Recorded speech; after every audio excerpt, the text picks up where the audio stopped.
Welcome to episode 26. I am Arumba. Thank you for tuning in. We are currently in the midst of a David versus Goliath war. And we are definitely bouncing around, throwing rocks at him from a distance with our small little fleet to his big army. We're abusive here. We're taking advantage of game mechanics, which the way I learned it is if it's possible, it's intended. If you're able to do it, it was that way by design. And I think this is a fairly safe philosophy to live by because this game's been out now for about a year. I mean, if it wasn't supposed to be something you could do, I firmly believe they would have patched it or changed it by now. So, yeah, I mean, it feels kind of gamey, but we're going to keep doing it. And let's see. One of the things I was looking at that I think we should probably take care of is, you remember when I brought that steward in, this guy? He has a strong claim on the county of Brabant. And so one of the things I was thinking we might try is, let's go ahead and look at who currently owns it. His heir is our steward, and so if this guy dies, then that county should come into our possession. And one of the ways to check it is if we look at the, that one, the de jure empires mode, right? The topmost mode, and then we can hover over the de jure Holy Roman Emperor, and we can see the active crown laws in the bottom right-hand corner here, down here-ish. So, right? So we can see active crown laws, free investiture, medium crown authority.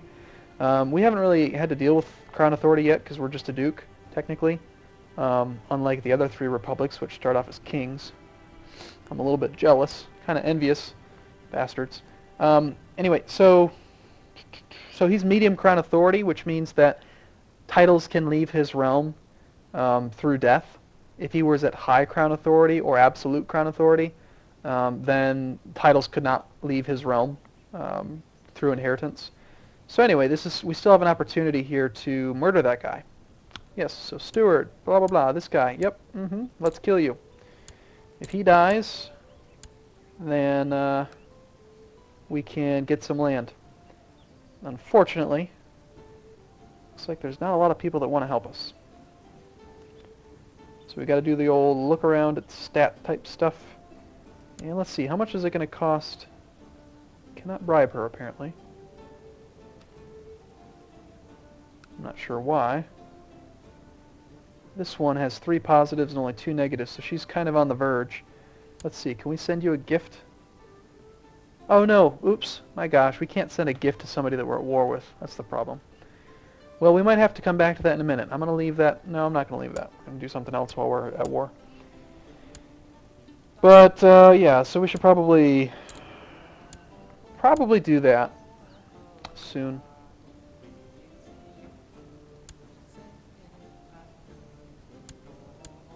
You can see, based on doing all this plotting, it'd be really nice to have that invite all to court, or invite all to plot button.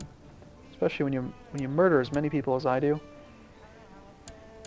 That reminds me of something else. I know it's kind of a random aside here, but I've noticed that there's kind of an international audience for this game. There's quite a few people that are watching from the States, but there's also some...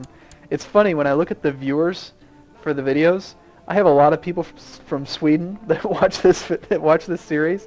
There's like probably 20 to 25% of the people watching this right now are from Sweden. And I just think that's funny because I've got probably terrible pronunciation on these places, and I'm representing your country here, and you still turn in to watch the video. Anyway, the reason I'm talking about this is because I really enjoy worldly type videos and culture and stuff, and so I'm not just your average dumb American. I like to watch a lot of different stuff, and one of my favorite comedians is from England. He's Eddie Izzard, and he's got this funny thing about who was it? Which guy was it? I'm gonna let the game go while I talk because I'm being annoying, I know. But there was some war person who murdered like 300 million people or something, and he's like, "What your day must be like? Death, death, death, death, lunch, death, death, death." That's like me. I kill a lot of people. Yeah. So. Anyway, that's my point. It's a long, drawn-out aside, but it's just my thought process. It's kind of crazy. Right, so Murder, murder, murder. And he's going to go all the way over there, and then we're going to go back and take the stuff he stole from us again.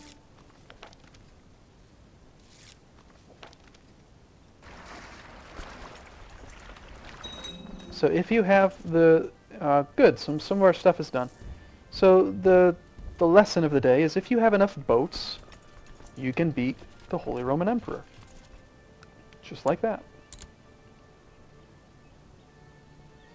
And he's turning around. See, he doesn't know where to go. This is a great example of it. So he was going here, but all of a sudden he's decided, something in the calculations has decided, okay, hold on, wait a second. Shit's going bad down here. Like, I'm, like, doing bad. Like, I'm losing this war, kind of. It's going on for a while, and, like, he doesn't know where to go. And our grandson became a naive appeaser. Damn. Could have been so much better. That's the worst diplomacy one. Oh well, you can't win every game. I mean, you can't get everything perfect. I mean, he's got a lot of great traits. I mean, he's fantastic. I really would have liked having a better one, but oh well. And we're not going to marry him. No, we will marry him. We want him to get some prestige. So, oh, that'd be funny. Let's marry him to the Holy Roman Emperor. He won't do it right now because we're at war with him. We'll leave him unmarried, and then we're going to try to marry someone from there. We'll make the Holy Roman Emperor our ally. That'd be funny. Right after we bother him and ruin his realm, we'll then marry him so we can get claims on his place. Uh-oh, he actually is coming for us. Run away!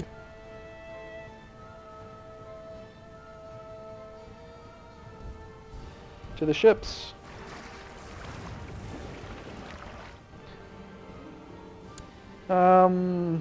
I haven't found anybody good for you to marry. You're ugly. Or something.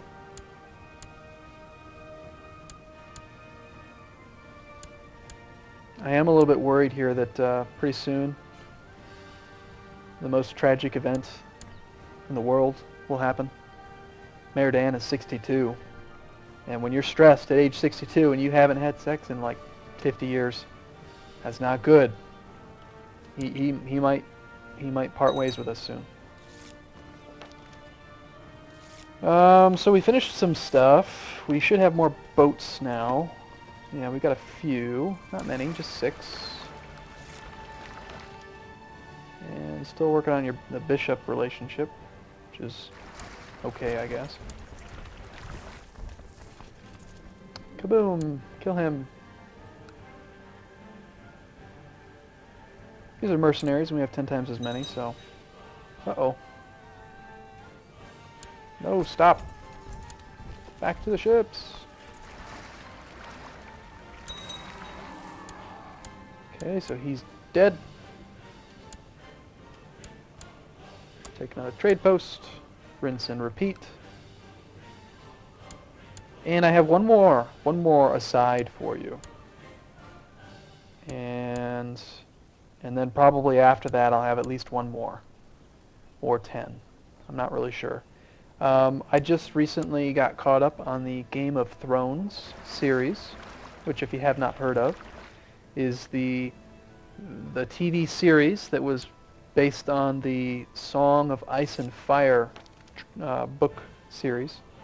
It's awesome stuff. It really reminds me of like this game. Like if you like that series, you'll love this game, and if you like this game, you're gonna love that series because it's all about war and murdering people and plotting and all that stuff. So pretty fun. Good stuff. Looking forward to the series release here. They should have the first season of the new episode. First episode of the new season, rather, in like 3 weeks, I think it is. End of March.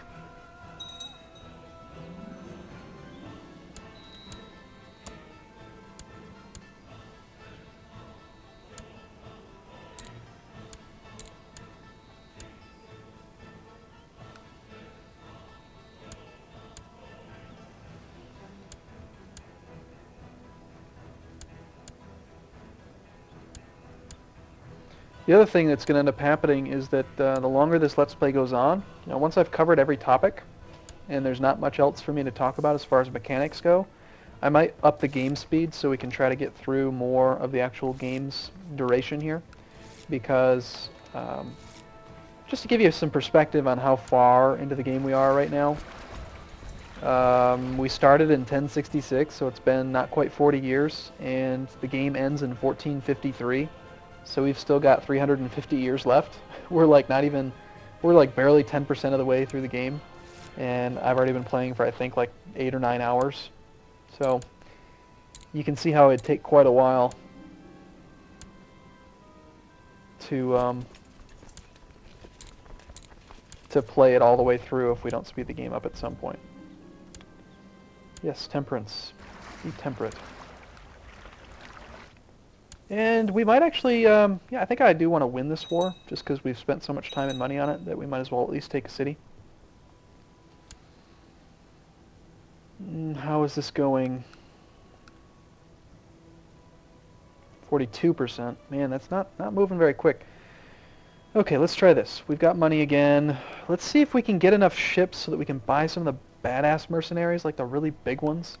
And then let's just go kill his army, and that'll help this along. Because this is taking a long time, and I don't like things that take a long time. And I might even be willing to just fork over the money to just get them off the damn thing. I'll spend money on the damn boats. Yes, buy me more boats. We need boats. Boats. Boats. And that's it. You can see what's being built over there. He's dead. Trade post. Look at that plot power. 3,800% just on our own. We're genius. We are just so incredibly intriguing. I'm guessing he has 0. Yeah, he has 0 intrigue, so the calculation gets a little bit messed up there. It reminds me, like, so it's just like it wouldn't take much. We have 10,000% plot power. It's just like, hey, can I have your trade post? Sure. All right. Good. Thank you. We don't really need to convince him. He just gives it to us.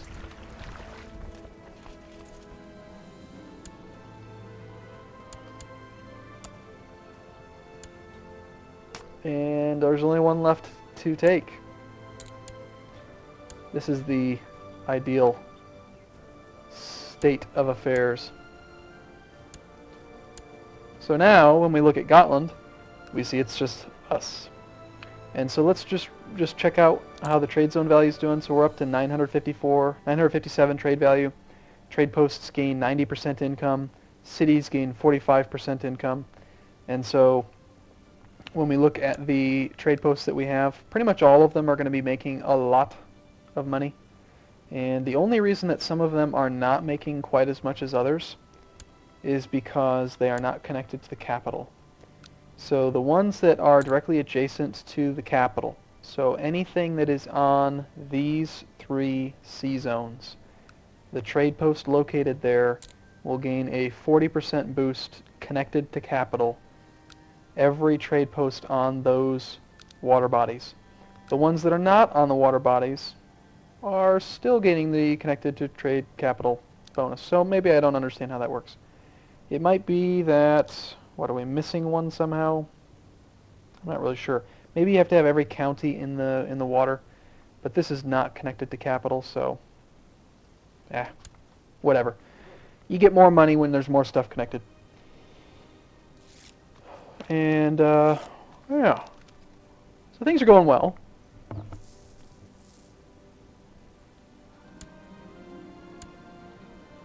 Not really sure where his army went. Maybe he decided to go do something else. Finally. Nope, there he is. And unfortunately, I can't lower my ships in order to get the new ships because I need them.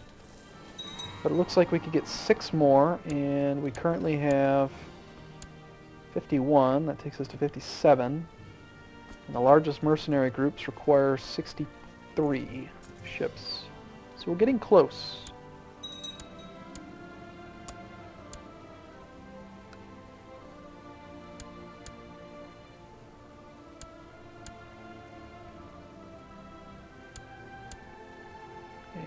Bisbee needs something. How about we build... Town Palisade sounds fine, whatever. And since we're doing multiple upgrades right now, I'm going to switch over to oversea construction. That will lower the build time on those things, because I really want those boats.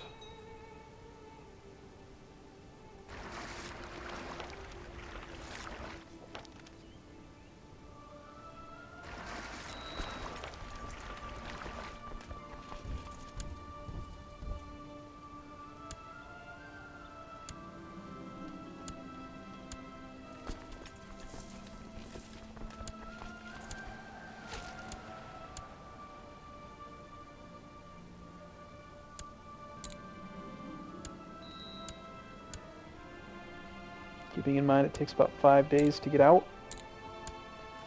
Just siege those real quick for the quick money, and leave. And how are we doing? Let's see. Might as well build some trade posts. When you can afford to build 3 at a time without worrying about opinion, you know that things are starting to snowball.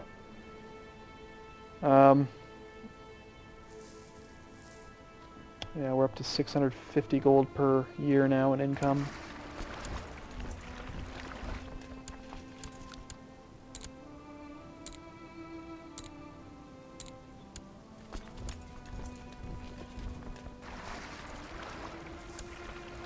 Hopefully that war score is starting to go in the opposite direction here. 37, yep, it's definitely starting to swing.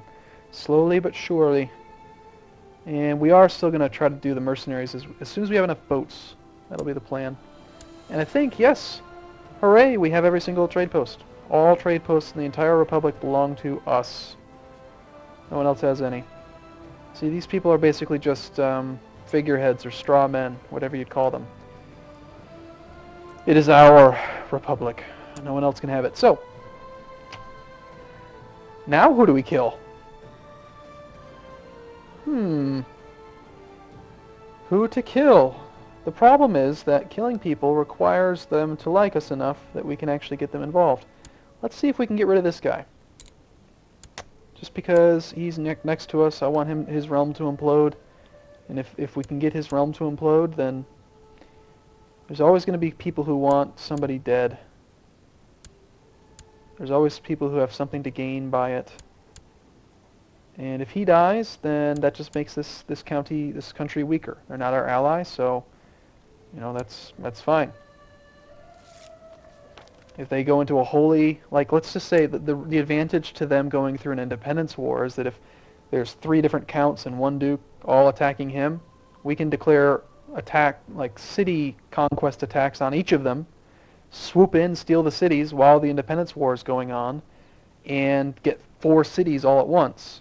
Whereas if it's just one united realm, we can only attack 1 city at a time, and then we've got a 10-year peace. So if we can kill him, we're going to immediately switch gears and go to that next. Yeah, it looks like he has been...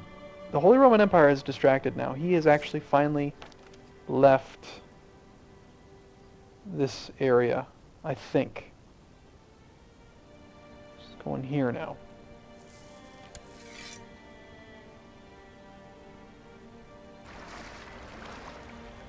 Now he's coming back this way.